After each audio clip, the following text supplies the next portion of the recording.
Well, I knew that was going to be a mistake, I say aloud in my truck to nobody. Why did I ever talk myself into going to her freaking birthday party? I reach down and grab my can of beer from the center console cup holder. It'll be fine. You'll meet her new boyfriend. Yeah, all that did was show me how much of a piece of crap I really am. I finished the rest of my now lukewarm can of beer and chucked the empty can out the window. Now here I am, driving an hour through the woods to get back to my pigsty of a bachelor pad. I reach down into a bag on my passenger side floorboards and grab another beer. I have one in my hands as I lean over the console, but just as I feel though I have a grip, it slides into my fingertips and rolls under the seat. Son of a bitch! I sit back upright and look into my rearview to make sure it's safe to pull over. I hop out of the car and walk around to the side of my truck and open the passenger door, searching for the lost brew. Where did you go, you little... I feel it under the seat and tighten my grip around it. Aha! Thought you could escape, you bastard?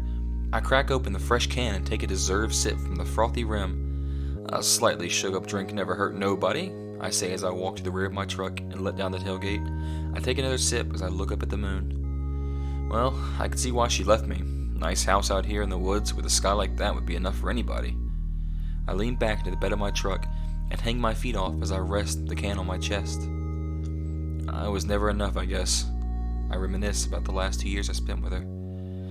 I just hope she's happy with that douchebag. I sit back up and chuck the rest of the drink and toss the can into the ditch. Well, being depressed about it ain't gonna get me home. I close my tailgate and walk around to the driver's side and hop in. As I settle in, I look over to see the passenger door is still wide open. Son of a... I stretch my body across the console and passenger seat in attempts to grab a piece of the door. I have to really try, but I get the tips of my fingers on the door handle and pull it closed. That's better, I mumble to myself as I sit back up into my seat. What the? I gaze out of my front windshield in confusion. Fog. An incredibly dense fog has completely taken over everything in sight. Almost like that kind of fog you'd see in a cartoon. You know, the kind where the character literally cuts through it with a knife. The strangest part about it isn't how thick it is, but the weird glow that it seems to have. It has a yellow tint to it, almost as if a streetlight was shining through it. I turn on my brights in the light bar on top of my truck and attempts to peer through the yellow veil. It doesn't help though. The fog is so thick that it almost looks like my lights are hitting a solid wall 5 feet from my truck. Shit. Where did this come from? I reach over to the passenger seat to check the weather on my phone, but as I push the power button, I'm greeted with a black screen and a lightning bolt. God damn it. Guess I'll be driving extra slow. I reach for the keys in the ignition to start the truck, but they aren't there. I scratch the back of my head and check the floor. Nothing. In the crease of the seat, perhaps? Or maybe my pockets? Nope. Did I leave them on the tailgate, maybe? I turn to reach for the handle of the door and stare out of the window into the deep yellow smoke. The hairs on the back of my neck stand up, and I let go of the handle. It's just fog. What's the worst that could happen? My brain immediately decides to picture me being creamed by a car driving past that couldn't see me on the road, and I begin to rethink my options. I kill a bit of time waiting for the fog to clear by searching the inside of my truck again, awkwardly leaning and reaching around seats in an attempt to find the missing culprit. After about 30 minutes of searching, I give up, cut off my headlights, and lean back in my seat. Maybe it's a sign from God that I shouldn't be driving buzzed. I look at my watch. 3:24 in the AM, huh?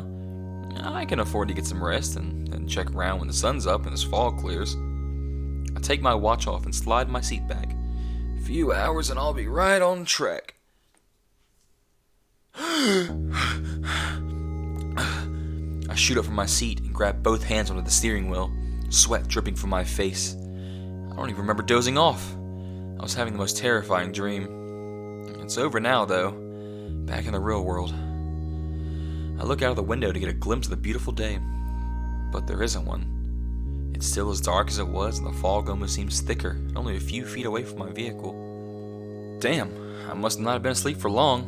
I stretch out my back and arms and then reach into the cup holder for my watch. Let's see how long the doctor was out. I slip it back onto my wrist and check the time. Wait, what? It's 1 in the afternoon? My head jerks up as I glare into the darkness with the yellow fog surrounding me. What the fuck is going on here?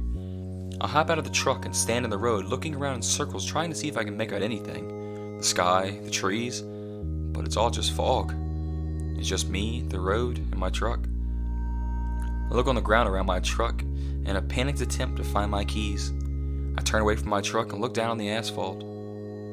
There they are, about 3 feet away from my truck, just at the edge of the fog.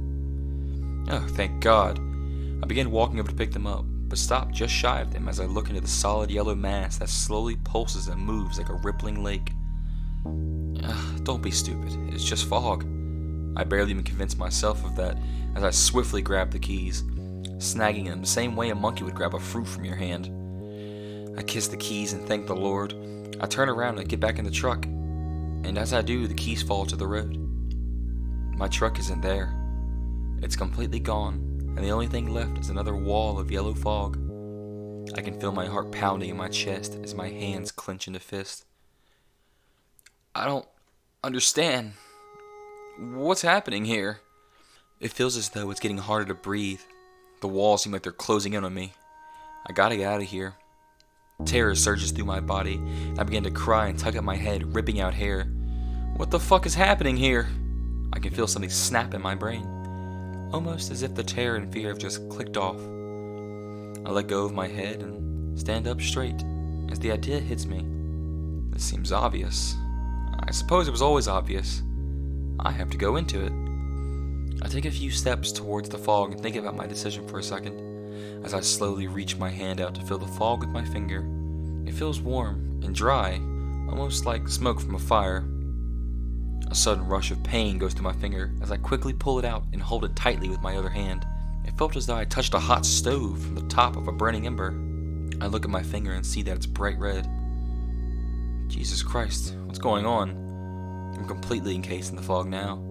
It closed in on me about as much as it possibly can. Whichever direction I look in, it seems as though it's only a few inches from my face. Is this my life now? Is it even life? Did I die or something on the way home? Is this hell? Or purgatory? What the fuck is this? Whatever it is, I have to face it head on. I have to give myself to it for any chance to get out, even if it's going to hurt like hell. Those are my last thoughts as I stepped into the fog and felt my body being burned away. It was almost immediate. I could feel the skin on my body begin to boil up and blister. I went blind and deaf as my tongue burned away in my mouth and my face began to drip off the muscle. I hit the ground on what used to be my knees and fell forward towards the asphalt.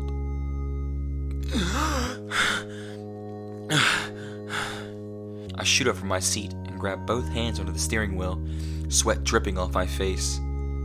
I don't even remember dozing off. I was having the most terrifying dream. Well, it's over now, though. Back in the real world.